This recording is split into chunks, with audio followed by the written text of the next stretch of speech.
18. சித்த வித்தியார்த்திகளான ஆடவர் பெண்டிர்கள் ஜெப சமயத்திலும் சக்தினி சமயத்திலும் ஒரே ஆடை மட்டும் இடுப்பில் அணிவதல்லாமல் மற்ற யாதொரு ஆடையும் அணியக்கூடாது.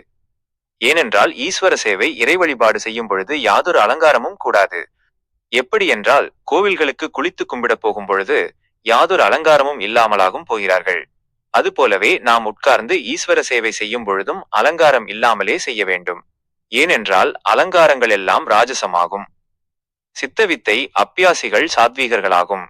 ஆகையினால் சித்தவித்தை அப்பியாசிகளாகிய ஆடவர் பெண்டிர்கள் ஆபரணம், அதாவது நகை, ரவிக்கை, சட்டை, அதாவது சொக்காய் முதலிய யாதொருவித அலங்காரங்களும் அணியக்கூடாது. ஆகையால் சித்த வித்தியார்த்திகளான ஆடவர் பெண்டிர்கள் மோகனமும் வசியமுமாக இருக்கின்ற எவ்வித வர்ண ஆடைகளையும் அணியாமல் நிர்மலமும் சுத்தமுமான வெண்ணிற ஆடைகளை மட்டுமே உடுத்தவும் மேலே அணியவும் செய்ய வேண்டும். மற்ற யாதொருவித அலங்காரங்களும் அணிவது கூடாது. ஏனென்றால் அலங்காரம் மோகனமும் வசியமும் ஆகும். அதற்கோர் உதாரணம், சுமார் 20-22 வயதுள்ள ஒரு பெண் நிர்வாண வடிவமாக, அதாவது யாதொரு ஆடையும் இல்லாமல் நடப்பதை கண்டால் அவளிடத்தில் யாதொரு ஆண்களுக்கும் பிரேமையோ மோகமோ உண்டாவதில்லை.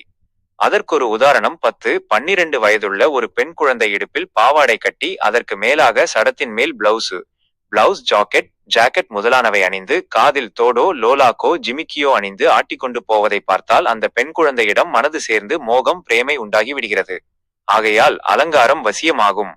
அதல்லாமல் உலகவாசிகள் உலகத்திலுள்ள எல்லா சராசரங்கள் முதலியன ஈஸ்வர சிருஷ்டி, இறைவனுடைய படைப்பு என்று சொல்லி வரவும் அப்படி நம்பி வரவும் செய்கிறார்கள். அப்படி நம்பியிருப்பதான ஈஸ்வரனுக்கு ஞானம் இல்லை, அறிவு இல்லை, புத்தி இல்லை என்றும் மற்றும் உலக ஜனங்களின் தொழிலை கொண்டு ஸ்தாபித்திருக்கிறார்கள்.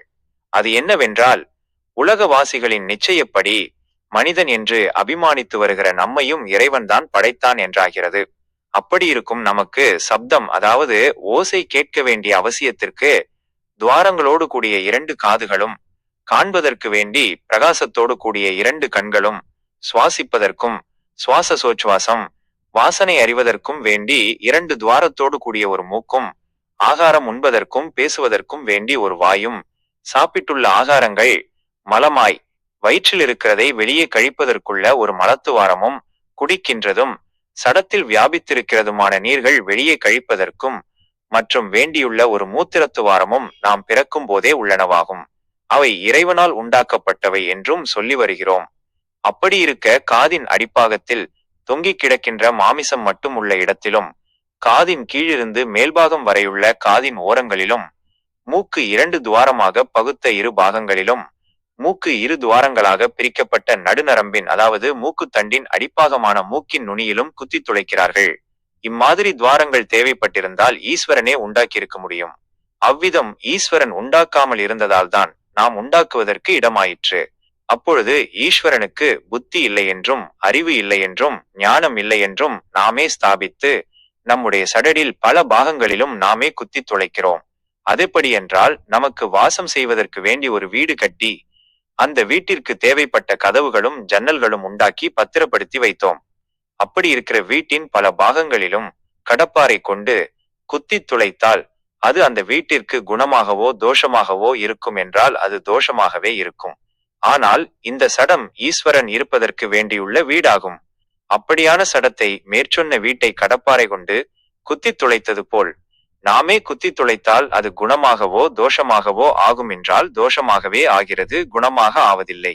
ஆனால் ஈஸ்வரன் நம்மை உண்டாக்கி நம்முடைய இருதயமாகிய புருவமயத்தில் ஸ்திதி செய்து, அதாவது குடிகொண்டிருக்கிறது. அப்பொழுது ஈஸ்வரன் இருப்பதற்குள்ள வீடு அதற்கு தேவைப்பட்டுள்ள துவாரங்களோடு கூடி உண்டாக்கி இருக்கிறதாகும் நம்முடைய சடம். அவ்விதம் ஈஸ்வரனுடைய வீடான சடத்தின் மேல் தட்டில் இருதயமாகிய புருவமயத்தில் ஈஸ்வரன் குடிகொண்டு இருக்கிறான். அவ்விதம் குடிகொண்டிருக்கிற ஈஸ்வரனுடைய சக்தி நவதுவாரத்தின் வழியாக பறந்து கிடக்கிறது. அதாவது அண்ணாக்கிலிருந்து மேலே புருவமயத்தோடு சேர்ந்திருக்கின்ற உள்வழியேயுள்ள 2 துவாரங்களும் வெளியே இருந்து மேல் பாகத்திற்குள்ள மூக்கின் 2 துவாரங்களும் சென்று சேர்ந்திருக்கின்ற இடத்திற்காகும் குதம் என்று பெயர். அவ்விதம் உள்ள குதத்தின் வழியாக ஈஸ்வரனுடைய சக்தி புறப்பட்டு உள்ளேயுள்ள 2 துவாரங்களின் வழியாக கீழ்ப்பக்கம் உள்ளேயும் வெளியே உள்ள செவி முதலான 7 துவாரங்களின் வழியாக வெளியேயும் வந்து பறந்து கிடக்கிறது. அவ்விதம் 7 துவாரங்களின் வழியாக வெளியே வருகின்ற சக்தியை அந்த துவாரங்களின் வழியே வெளியே விடாமல் உள்வழியே பரவி கிடக்கின்ற சக்தியோடு சேர்த்து சக்தி உண்டாகிற குதம் வழியாய் மேலே இருதயமாக இருக்கின்ற புருவமயத்தில் சேர்க்கும்போது ஈஸ்வரனாகிறது. அப்பொழுதுதான் தன்னைத்தான் அறிவது. அதற்கு வேண்டியே ஈஸ்வரன் மேற்சொன்ன துவாரங்களோடு கூடி நம்மை உண்டாக்கியது. அதாவது தன்னிலிருந்து உண்டாகின்ற சக்தியை தன்னில்தானே அடங்கச் செய்து தன்னைத்தான் தெரிந்து தானாயிருக்க வேண்டியதற்காகும். அதன்றி தன்னுடைய சக்தியை வெளியே விட்டு பலவற்றிலும் சென்று பற்றி பல மோகங்கள் உண்டாகவும் உண்டாக்கவும் செய்து விபச்சாரத்திற்கு வேண்டி ஈஸ்வரன் நம்மை உண்டாக்கவில்லை. அப்படியிருக்க மேலே சொல்லப்பட்ட காதுகளிலும் மூக்கின் துவாரமான 2 பக்கங்களிலும் துளைத்து அதில் தங்கம் பொன் முதலியவற்றை அணிவது கூடாது. முதலியவை கொண்டு உண்டாக்கிய நகைகளை அணிந்து அலங்கரித்து ஆட்டி காண்பித்துக் கொண்டு மோகனரூபிகளாய் நடந்து உலகவாசிகளை மோகிப்பித்து வசீகரித்து விபச்சாரத்திற்கு காரணமாகிவிட்டது. இவ்விதத்தில்தான் இப்பொழுது உலகத்தினுடைய நிலைமை காணப்படுகிறது. அதனால் உலகவாசிகள் அலங்காரத்தில் பிரமித்து ஏதேதோ விதத்தில் அலங்கரித்து அந்தஸ்துண்டாக்கி காமரூபன்மார்களாயும் காமரூபிணிகளாயும் நடக்க வேண்டியது என்பதை மட்டும் சிந்திக்கிறதல்லாமல் நமக்கு ஜீவனுண்டு, ஜீவன் இல்லை என்றால் நமக்கு இவ்வித அலங்காரத்திலோ அந்தஸ்திலோ நடக்க முடிகிறதில்லை. ஜீவன் எப்பொழுது இந்த ஜடத்திலிருந்து நசிக்கின்றதோ அப்பொழுது செத்துப்போனதென்று சொல்லப்படுகிறது. செத்துப்போனால் சவமாகிறது. சவத்திற்கு யாதொன்றுமில்லை. அப்பொழுது எல்லாவற்றிலும் பெரியது ஜீவனாகும். அவ்விதமுள்ள ஜீவனை நாம் ரட்சிக்க வேண்டியதும் சிநேகிக்க வேண்டியதும் ஆகும் என்றுள்ள யாதொரு விசாரமோ விவேக புத்தியோ அறிவோ இல்லாமல் கெட்ட எண்ணங்களில் போய் ஜீவன் கீழ்ப்பதிந்து செத்துப் போவதற்கு இடமாகிறது.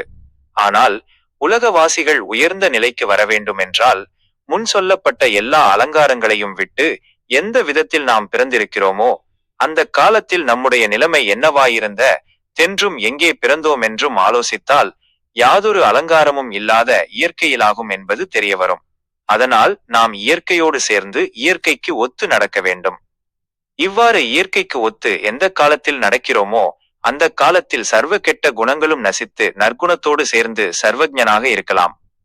18 மேலும் உலகவாசிகளில் பாணிகிரகணம் என்று சொல்லுவது கையை பிடிப்பது அல்லது கையில் பிடிப்பிப்பது என்பதாகும்.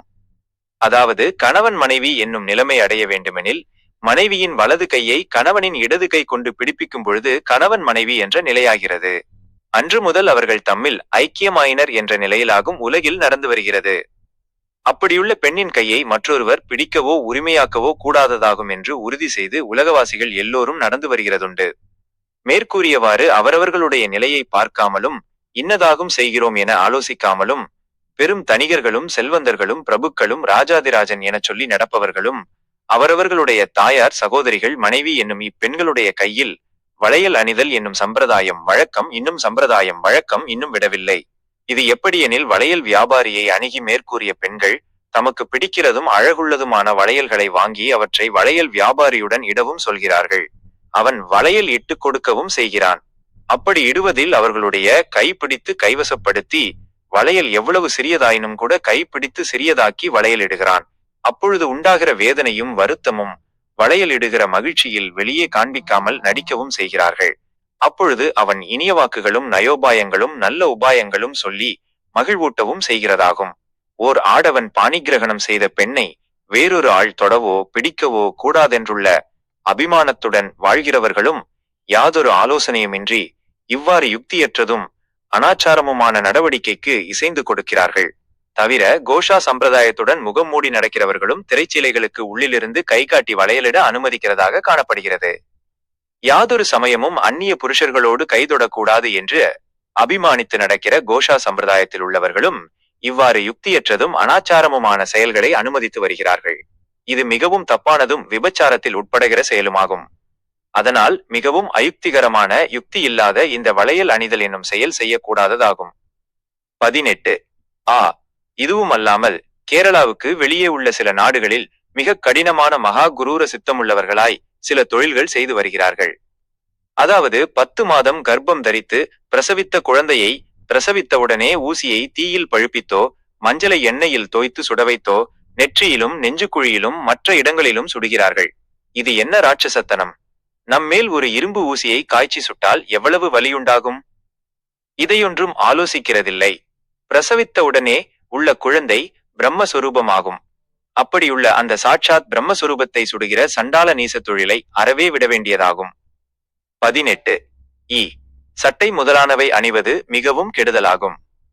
ஏனென்றால் சடத்தில் வியர்வை உண்டாகி அந்த வியர்வை காற்றுப்பட்டு உலர்ந்து போவதற்கிடமில்லாமல் சட்டை முதலியவற்றோடு கூடி சடத்தில் ஒட்டி காற்றுப்படாமல் இருந்ததனால் புளித்து நாற்றமுண்டாகவும் அது நிமித்தம் அந்த வியர்வையிலிருந்து ஜீவாணுக்கள் முதலியவை உண்டாகவும் அதனால் சொறி சிரங்கு முதலிய சர்மரோகம் முதலான பல வியாதிகளுக்கும் காரணமாகவும் செய்கிறது. அது இயற்கையினுடைய சக்தியான வாயு நம்முடைய சடத்தில் படுவதற்கு தடையாய் வருகிறதனாலாகும். இதற்கோர் உதாரணம், முன்பு உண்டாயிருந்த கூலிக்காரர்கள் முதலானவர்கள் எத்தனையோ வயதாகி, அதாவது 100, 120 வயதாகியே செத்து போகிறார்கள். காரணம், அவர்கள் காலை முதல் மாலை வரையிலும் இயற்கையிலிருந்துண்டாகிற வெயிலோ மழையோ காற்றோ இவை எதையும் பொருட்படுத்தாமல் வேலை செய்து கொண்டிருக்கிறார்கள். அப்பொழுது அத்தொழில் இயற்கையோடு அனுசரித்து வருகிறது. அதனால் அவர்களுக்கு நல்ல ஆரோக்கியமும் ஆயுளும் அதிகமாகி வருகிறது. இதன் காரணமாக அவர்களுக்கு மிக கொடிய நோய்களும், அதாவது யாதொரு வியாதியும் வராமல், திடீரென்று கொஞ்சம் ஏதாவது சிறு வியாதி உண்டாகி யாதொரு கஷ்டமும் இல்லாமல் செத்து போகிறார்கள். அது இயற்கைக்கு அனுசரித்து வாழ்ந்ததால்தான். அவ்விதம் இல்லாமல் இயற்கையில் இருந்து உண்டான சக்தி அவர்களுடைய சடத்தில் வியாபிக்கவும் ஸ்பரிசிக்கவும் விடாமல், அதாவது படவிடாமல் தடங்கள் படுத்தி நடப்பவர்களுக்கு பல வியாதிகள் உண்டாகி கஷ்டப்பட்டு அற்ப ஆயுசுகளாகி செத்து போக நேருகிறது. அதனால் அவரவர்களுடைய சடத்தை மறைத்து வைக்காமல் இயற்கையோடு சேர்ந்து நடக்க வேண்டியதாகும்.